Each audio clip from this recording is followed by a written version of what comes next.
Scotch கேமில் 9 மூவ்ஸில் எப்படி checkmate பண்ணுறதுன்னு பார்க்கலாம். E4 அதுக்கு E5, நைட் F3க்கு நைட் C6, இதுக்கு D4, E takes D4, இதுக்கு நம்ம ஒரு பான் ஒன்று சாக் பண்ணலாம்.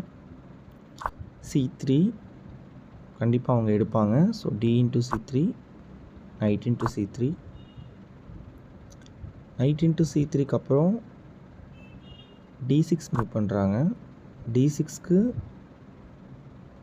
பிஷப் C4, பிஷப் C4க்கு அவங்க பிஷப் G4 பின் பண்ணுறாங்க. இதுக்கு குயின் B3, பிஷப் டேக்ஸ் நைட்னா அது blunder. So bishop takes F7, king takes எடுக்க முடியாது. ஸோ கிங்குக்கு 2 மூவ் இருக்குது. ஒன்று E7 இல்லைனா D7, எங்கே போனாலுமே குயின் செக்கு. குயின் E6 வந்துட்டு செக்மேட் ஆகுது.